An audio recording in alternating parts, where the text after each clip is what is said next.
Assalamualaikum warahmatullahi wabarakatuh. Alhamdulillahirabbil alamin. Wassalatu wassalamu ala asrofil anbiya'i wal mursalin wa ala alihi wa sahbihi ajmain. Subhanaka la ilma lana illa ma 'allamtana innaka antal alimul hakim. Rabbi shrahli sadri wa yassir li amri wahlul 'uqdatam min lisani yafqahu qawli. Pertama, mari kita bersyukur pada Allah Subhanahu wa taala. Alhamdulillah, pada hari ini kita dapat menunaikan kewajiban kita melaksanakan ibadah puasa. Kemudian salat dan salam dan pula sama-sama kita kirimkan pada arwah Nabi besar kita Muhammad sallallahu alaihi wasallam. Kaum muslimin dan kaum muslimat rahimakumullah. Pada kesempatan Syiar Ramadan Ponpes Nurul Iman kali ini kita akan coba membahas firman Allah di dalam surah Al-Mu'minun ayat 9. A'udzubillahi minasyaitonirrajim. Bismillahirrahmanirrahim. Ya ayyuhalladzina amanu la tulhikum amwalukum wala auladukum an zikrillah wa may yaf'al zalika faulaika humul khasirun. Hai orang-orang yang beriman, kata Allah, janganlah kamu lalai mengingatku dikarenakan harta-harta bendamu dan anak-anakmu. Wa may yaf'al dzalika faulaika humul khasirun. Barang siapa yang tetap lalai dari mengingatku, kata Allah, maka orang itu termasuk kepada orang-orang yang merugi. Bapak-bapak dan ibu-ibu rahimakumullah. Dari ayat ini kita pahami bahwa harta yang Allah titipkan kepada kita, anak yang Allah berikan dan Allah titipkan kepada kita, janganlah itu yang menyebabkan kita lalai untuk mengingat Allah Subhanahu wa taala. Kadang-kadang sebagian kita, kenapa tidak sholat? Kenapa tidak puasa? Saya tidak sempat. Pekerjaan saya banyak, tidak bisa saya tunda. Pekerjaan saya berat, rasanya tidak sanggup saya mengerjakan ibadah puasa. Padahal ibadah puasa itu adalah suatu ibadah yang perlu dan wajib kita kerjakan. Kita lalai dikarenakan karena harta benda kita yang kita kejar, anak yang kita cari rezekinya, kita nafkahkan, kita lalai diakibatkan oleh anak tersebut. Ingat ancaman Allah Subhanahu wa taala di dalam surat At-Toha ayat 124 dikatakan oleh Allah, A'udzubillahi minasyaitonirrajim, wa man a'rada an dzikri fa inna lahu ma'isyatan dangkau wa nahsuruhu yaumal qiyamati a'ma.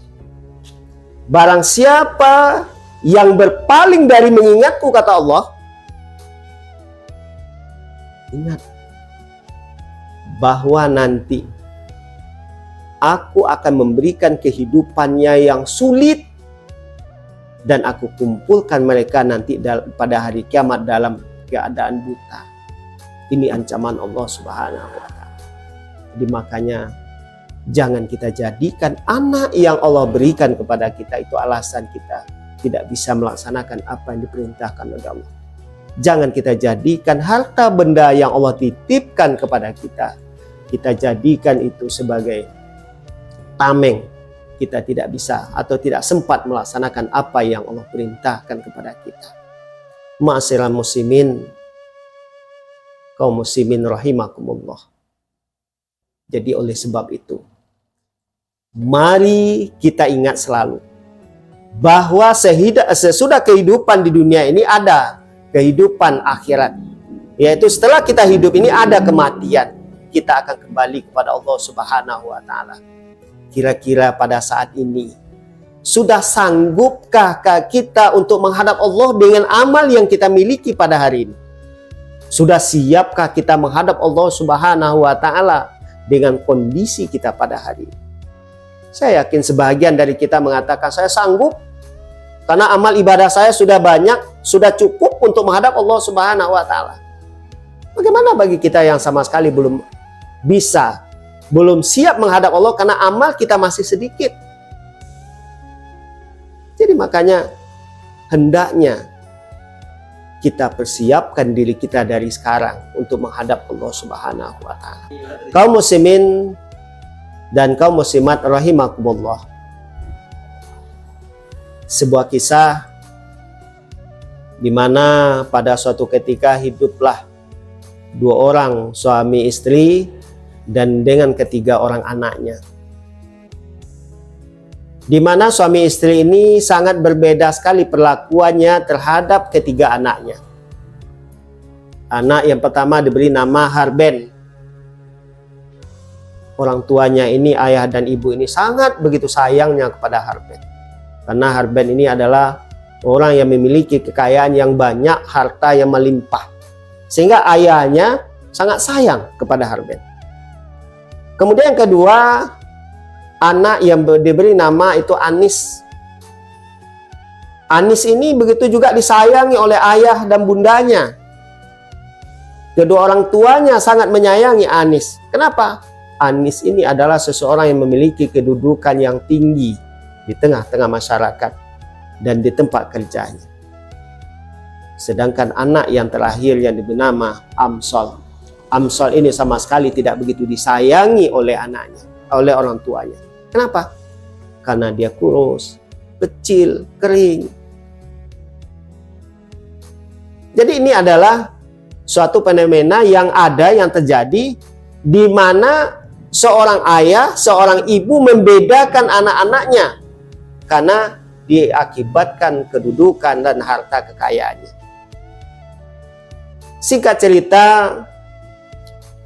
pada suatu ketika ayahnya mengalami sakit keras dan hampir meninggal atau sakaratul maut menghadap Allah Subhanahu wa Ta'ala.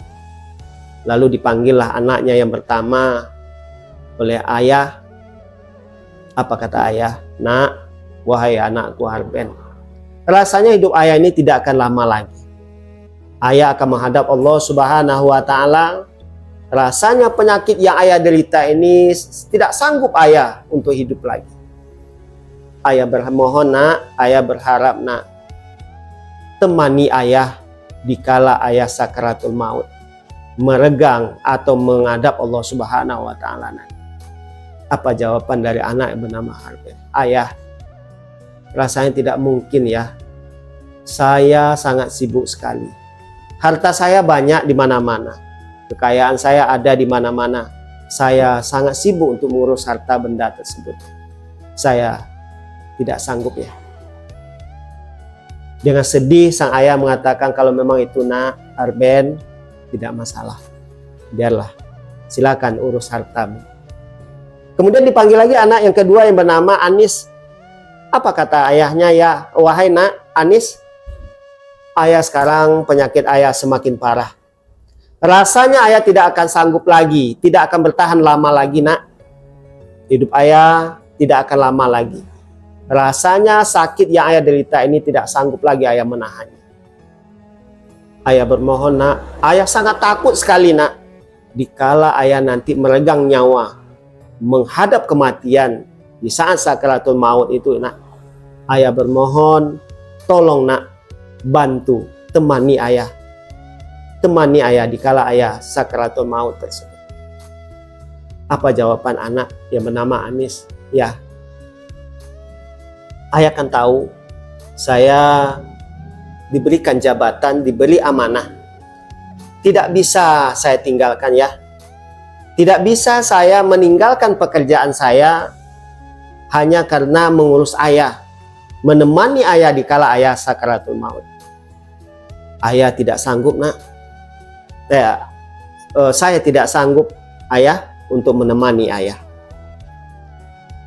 Baiklah nak, kalau demikian silakanlah urus pekerjaanmu, kalau itu memang alasan. Kemudian dipanggillah anak yang terakhir bernama Amsal. Apa kata ayah? Wahai anakku Amsal, ayah minta maaf nak, selama ini ayah menyia-nyiakanmu. Ayah membeda-bedakanmu antara kamu dengan kakak-kakak. Sekarang nak, ayah mengalami sakit keras. rasanya tidak akan lama lagi hidup ayah. Ayah bermohon, nak, tolong temani ayah dikala ayah sakaratul maut nanti. Kaum muslimin dan kaum muslimat rahimakumullah, apa jawaban dari anak yang bernama Amsal? Wahai ayah, jangankan di saat sakaratul maut ya, di saat sampai ke liang kubur pun nanti akan saya temani ayah. Saya akan jaga ayah, akan selalu saya temani ayah nanti sampai ke liang kubur ayah. Itu jawaban dari anak yang bernama Amsal yang selama ini tidak begitu disayangi, selama ini tidak begitu dihiraukan. Kaum muslimin dan kaum muslimat rahimakumullah. Ini adalah suatu kisah yang mana kisah ini adalah misalan, tamsilan yang terjadi di tengah-tengah kita. Siapa yang dimaksud? Kita terjemahkan kisah ini. Siapa yang dimaksud dengan ayah dan ibu ini? Ayah ini adalah kita, bapak-bapak ini. Sedangkan ibu itu adalah, sang istri ini adalah ibu-ibu sekalian. Kita. Kemudian apa yang dimaksud dengan harben? Harben ini adalah harta benda kita. Kadang-kadang tidak tahu oleh siang dan malam, saking cintanya kita kepada harta benda kita. Kita tidak tahu siang, tidak tahu malam. Kita bekerja siang dan malam mengumpulkan harta benda kita, sehingga kita lalai untuk melaksanakan apa yang Allah perintahkan. Kemudian yang kedua, apa yang dimaksud dengan anis? Anis ini adalah anak istri kita, anak kita, di mana kita berupaya bagaimana mencarikan nafkah dari anak-anak kita, sehingga kita lalai untuk melaksanakan apa yang diperintahkan oleh Allah. Sholat, kadang-kala kita tidak sempat melaksanakan sholat karena saking sayangnya kepada anak. Kemudian apa yang dimaksud dengan Amsal? Amsal ini adalah amal soleh kita yang selama ini kita lalaikan, yang selama ini kita tidak sempat melaksanakannya, sehingga kurus sholatnya hanya kapan sempatnya. Puasa, kalau kadang-kadang puasa, kadang-kadang tidak. Kenapa? Dikarenakan harta, mencari harta, dan membesarkan anak-anak kita tadi, sehingga kita lalai persiapan kita untuk menghadap Allah Subhanahu wa Ta'ala. Kaum muslimin dan kaum muslimat rahimakumullah, apa yang harus kita lakukan sekarang? Yang kita lakukan sekarang adalah mari kita persiapkan diri kita untuk menghadap Allah Subhanahu wa Ta'ala.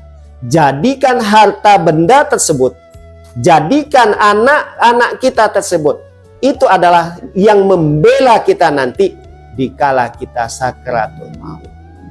Karena kata Rasulullah Shallallahu Alaihi Wasallam, apabila mati anak Adam, bisa mata ibnu Adam anqata amalu. Apabila mati anak Adam, putus seluruh amalannya. Illa min salasin, terkecuali 3 hal. Di antara yang 3 itu, yang pertama tadi adalah harta kita, shadaqatun jariyah, harta yang kita berikan, yang kita infakkan, kita berikan kepada orang yang berhak menerimanya. Itulah yang akan membantu kita. Silakan bekerja, ibadah tetap kita laksanakan. Silakan bekerja, tetapi hasil dari apa yang kita peroleh tersebut, sebahagiannya kita berikan kepada orang yang berhak menerimanya. Begitu pula anak yang kedua, yang tidak akan putus-putusnya nanti hubungan kita, sekalipun kita sudah meninggal, yaitu anak yang soleh, yang selalu mendoakan kita. Bagaimana upaya kita mendapatkan anak yang soleh? Tentu kita didik anak kita kepada agama, sehingga memang betul-betul kita memperoleh anak yang soleh dan soleha.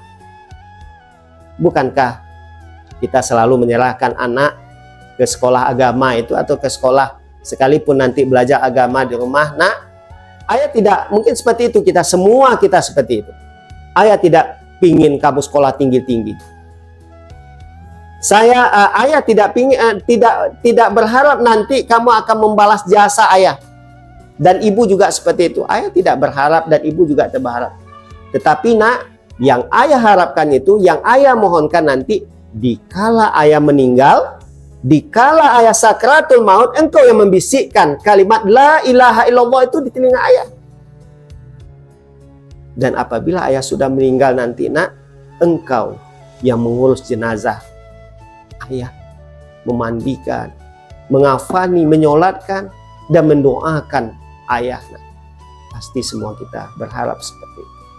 Jadi makanya mari kita sama-sama berupaya jadikanlah harta kita bermanfaat nanti, baik di dunia ataupun di akhirat. Begitu pula anak kita. Mari kita didik anak kita sehingga kita memperoleh nantinya anak yang soleh dan solehah yang akan selalu mendoakan dua orang ibu bapaknya. Ma'asyiral muslimin, dan pada hari ini mungkin itulah dalam rangka syiar Ramadan Ponpes Pondok Pesantren Nurul Iman, Ponpes Nurul Iman, di mana kita berharap ke depannya tausiah-tausiah yang ada di sini akan memberikan nuansa berbeda terhadap kita semua, dan mudah-mudahan ke depan kita bermohon kepada Allah, kita ibadah yang kita kerjakan selalu bermanfaat, dan juga ibadah puasa yang kita kerjakan sedalam bulan Ramadan kali ini diberikan oleh Allah pahala yang berlipat ganda. Amin amin ya Rabbal alamin. Demikian, mohon maaf kalau ada yang tidak berkenan, saya mohon maaf. Saya akhiri, wabillahi taufiq wal hidayah. Assalamualaikum warahmatullahi wabarakatuh.